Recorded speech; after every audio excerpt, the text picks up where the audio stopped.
This is a shrine that was converted to a house and is for sale for 70 US dollars or 10,000 yen. It's located in Niigata, Myoko, close to Lotterai Ski Resort and close to the Myoko ski mountains. Let's have a tour of the house.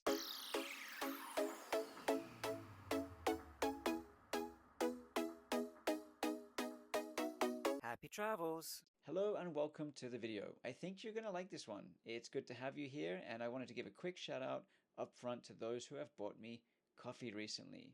Tristan, Seinogdi, Akita, and those generous anonymous people.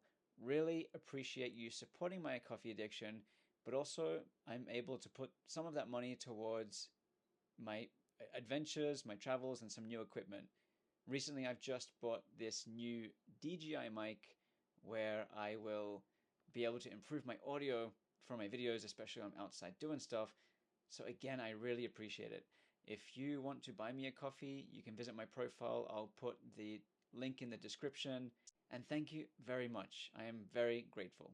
Enjoy the video. The shrine was in the hands of the family for at least 3 generations. The eldest generation took care of the shrine every week.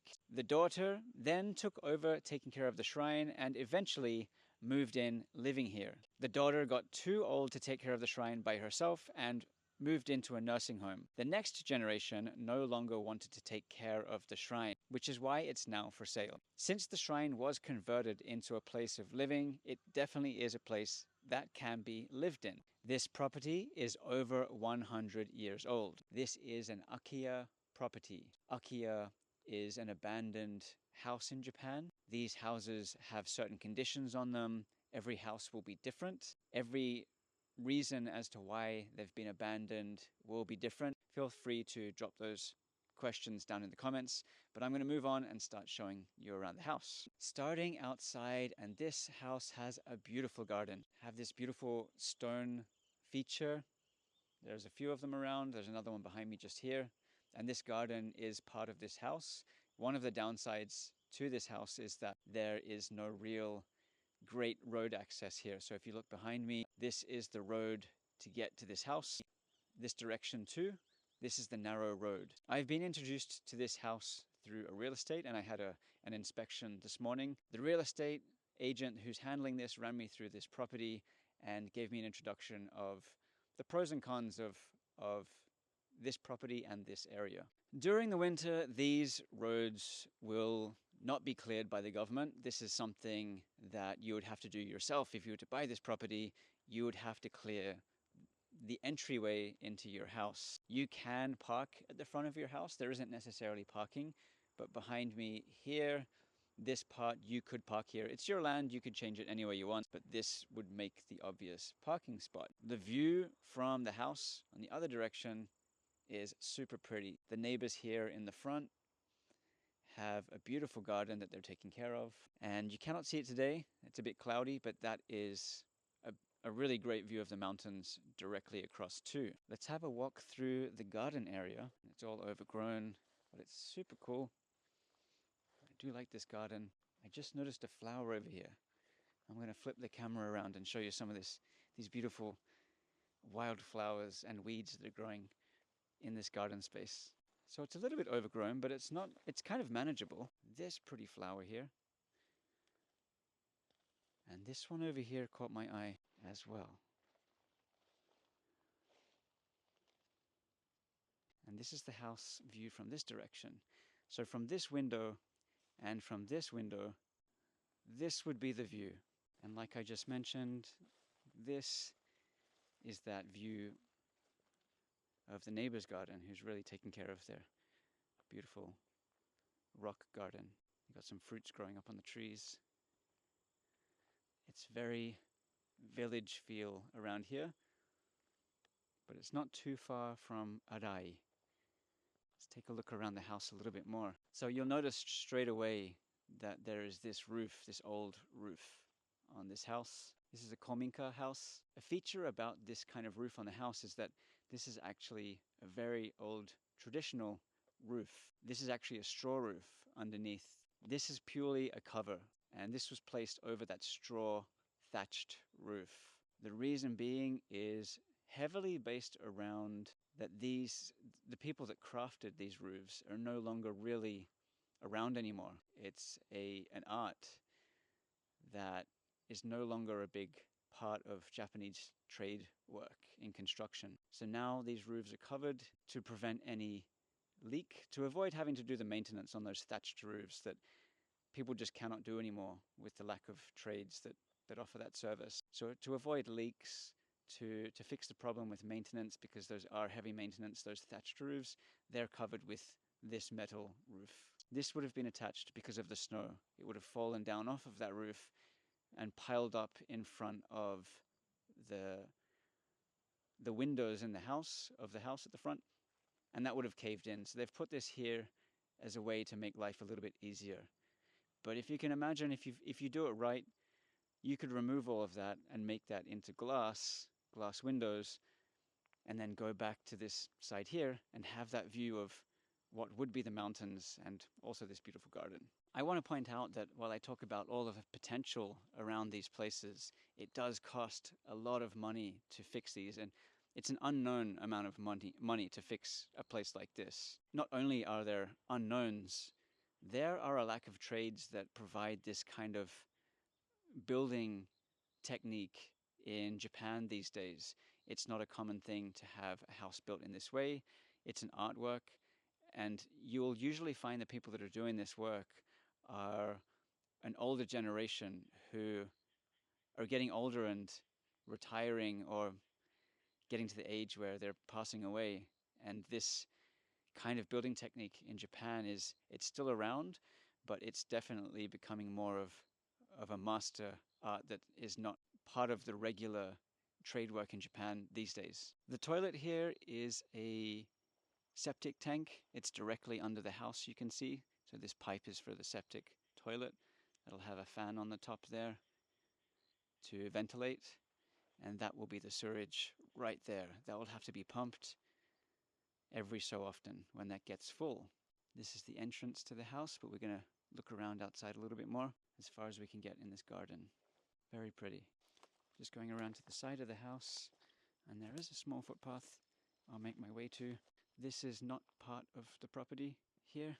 This is another property, but it's very pretty, and it's just outside the door.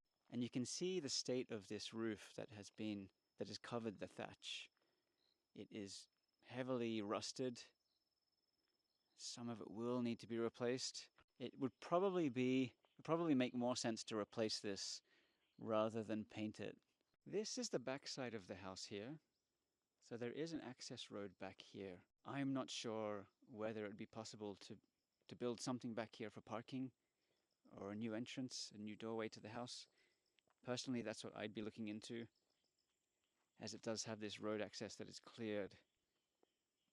I'd be thinking this is the best bet for an entry point into the house if I was going to reconfigure anything about the exterior here. You can really see that the roof needs a lot of attention here. You could remove this metal roof and go back to that thatched roof, but it would take a lot of time, effort, and money to go down that path.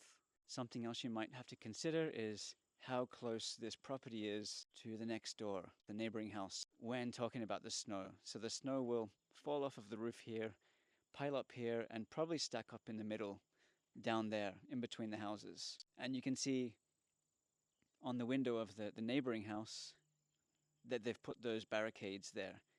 And that's for the snow when it piles up. It will most likely be pretty close to going beyond that window, above that window during the winter, which is why they've got that barricade there, to avoid that caving in the window. Before I go in the house, this is the neighborhood close by. You've got another house that looks possibly abandoned or used as storage for farming back here.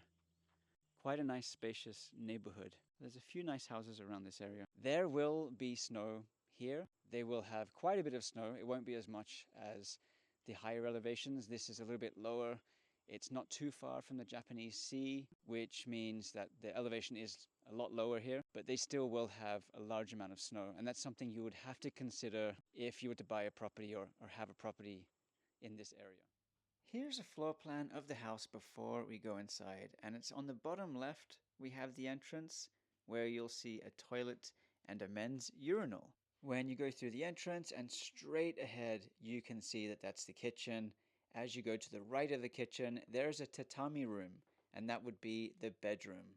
Those two big rooms are open spaces which are Japanese style, and on the right side, the large space, the largest room in the house, above that is where the shrine goes. As a house, this might seem like a strange configuration, but you have to remember this was not a house. This was built to be a shrine and then used as a house. Alright, let's get inside, and as I mentioned, at the entrance we have the men's urinal. And right besides that, we have a squat toilet that is over a pit. That is a septic tank, and there's no running water in here. This is looking back at that entrance through the toilet on the right side, and behind that is the kitchen area. The ceiling is really low in here. I'm almost hitting my head, and I'm 5'7", and I'm pushing that. There's actually a well out the back next to the kitchen. This is the storage space at the back of the kitchen, and you can see those walls, which are very original. This is the bathtub with the water heating system, and at least the good thing here is that everything is concrete. It is solid. You could easily work with this surface. This is coming into those big, beautiful Japanese-style rooms with a tatami floor that have incredible features. The flooring is very uneven. It would need to be lifted up, and you'd probably find some issues there. These are leftover furniture here and furnishings, all very beautiful. Taking a look at those big beams up there. This is the tatami bedroom out the back, which was converted, where the person was sleeping for many years. Just the big, beautiful features of that room. Walking into this room is probably the most beautiful part of the house, starting with that furniture there. And this is the shrine. This is very unique. Looking back at those sliding doors into the garden with the view of the mountains on a good day. And this is just to the side of that shrine, some storage space. I'm really attracted to these windows and looking out the garden here. I feel like there's a lot of potential to enjoy the views from this space. And all of these signs here would be donators to the shrines over the years. Those beams that have been carved out, holding up that roof, are just beautifully detailed. And same with the doors here, the sliding shoji that cover that shrine. Highly detailed. The floor is dropped away over there on the right side. Most likely has shiroari, white ant. Beautiful shrine features, and still has those offering spaces there.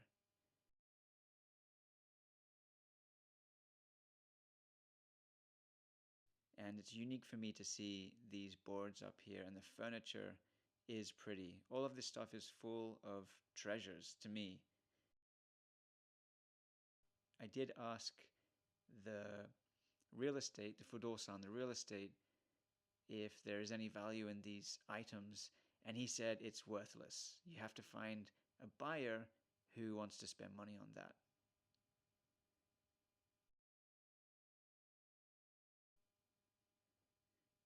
These are the stairs to get into the roof space, and this is also a unique point about these houses, these Kominka.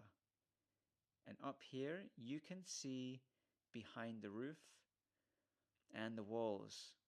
And up there is that thatch roof. That's the original thatch roof that is underneath the metal roof. It's really a beautiful part of the architectural history to Japan, and those beams, the natural shaped wooden beams that are running through the roof space. Some of these houses do convert this space to use them as a sleeping space or storage. This one has a little bit of storage, but it is quite empty and just has that original roof up here with a few treasures.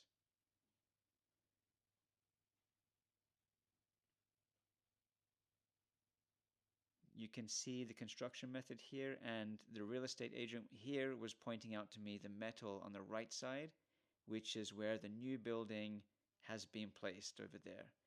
That's the metal exterior, and that's keeping the building watertight.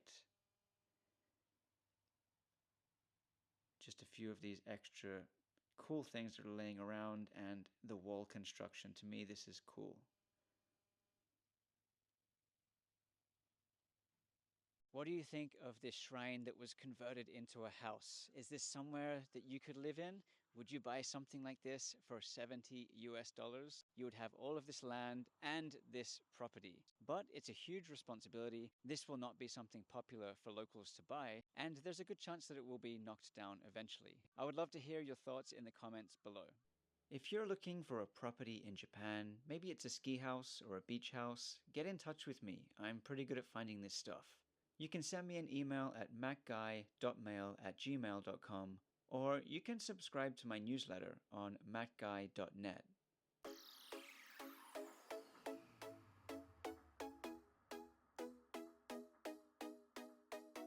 Happy travels!